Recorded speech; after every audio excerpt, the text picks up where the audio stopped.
Bonsoir. Bonsoir.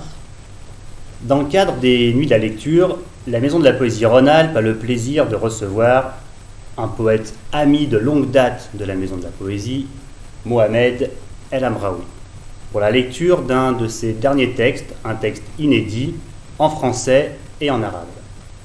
Et pour l'occasion, nous ne sommes pas à Saint-Martin-d'Air dans les locaux de la Maison de la Poésie Rhône-Alpes, mais à Vaux-en-Velin, dans les locaux de l'association Dans tous les sens, pour laquelle Mohamed anime depuis de nombreuses années des ateliers d'écriture très régulièrement.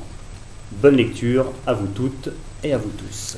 Merci Dimitri, merci à la Maison de la Poésie Rhône-Alpes.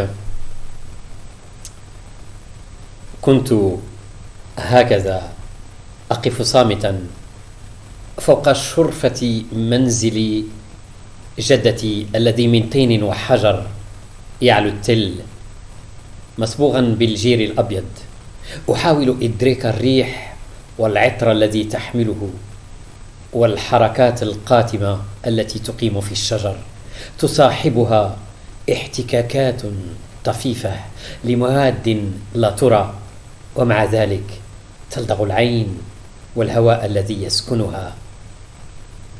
Je restais ainsi, debout, silencieux, sur la terrasse de la maison de ma grand-mère, faite d'argile et de pierre, peinte à la chaux blanche et perchée sur la colline, essayant de saisir le vent et le parfum qu'il portait et les mouvements sombres dans les arbres, accompagnés d'un léger frottement de substances invisibles, mais qui pourtant piquaient les yeux et l'air qui s'y logeait. Des petites plumes de pissenlit voltigeaient, quelques-unes s'arrêtaient sur ma tête.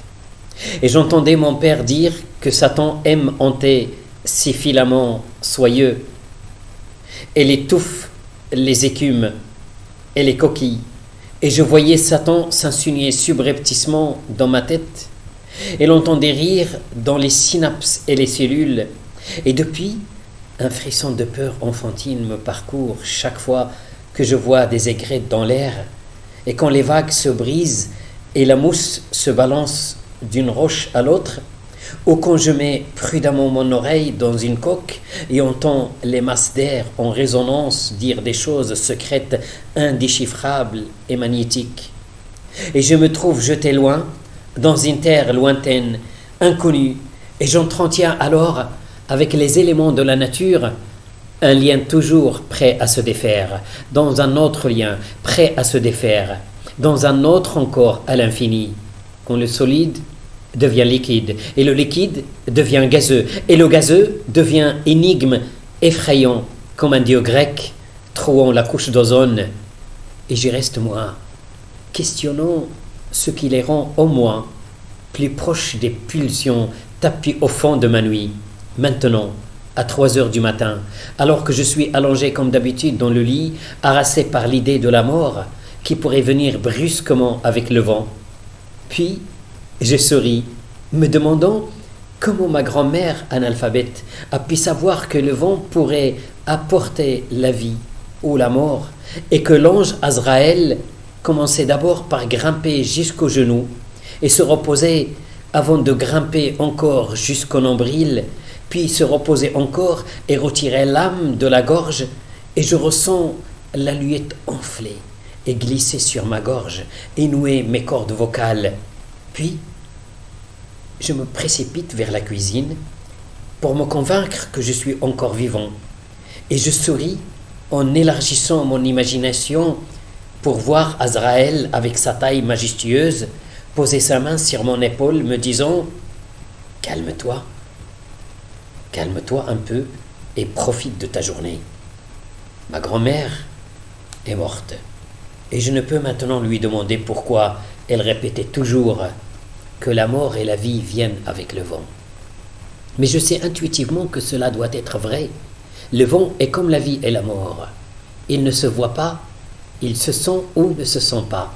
Il lui arrive de caresser ou détruire, et quand il se calmait et que la température s'élevait, je restais debout silencieux sur la colline et regardant le mirage dans la vallée changer d'espace en un état confus. Des lignes soyeuses et d'étouffe entre le fluide, le solide et le gazeux. Et j'affirme, alors que le vent a au moins l'avantage de rendre les choses plus claires, et la mémoire levée d'un peu d'éternité. وأن ملك الموت عزرائيل يبدأ بتسلق الرجل حتى الركبة ويستريح، ثم يتسلق مرة أخرى حتى السرة ويستريح، ثم يتسلق مرة أخرى ويجذب الروح من الحلقوم. أتساءل وأحس باللهات تنتفخ وتنزلق فوق حنجرتي وتعقد حبالي الصوتية، فأنهض مسرعا وأتجه إلى المطبخ حتى أقنع نفسي أنني ما أزال حيا، ثم أبتسم وأنا أوسع مخيلتي لأتصور عزرائيل في هيئته الشامخة يحط يديه على كتفي قائلا: اهدأ قليلا واستمتع قليلا بنهارك. ماتت جدتي منذ سنوات، ولن أستطيع الآن أن أسألها عن معنى ما كانت تردده أحيانا، أن الموت والعيش يأتيان مع الريح، لكنني متأكد بشكل بديهي من صحة ذلك. الريح مثل الموت والحياة، لا ترى بل تحس أو لا تحس. قد يحدث أن تلامس أو تدمر، وحين تسكن وتشتد الحرارة.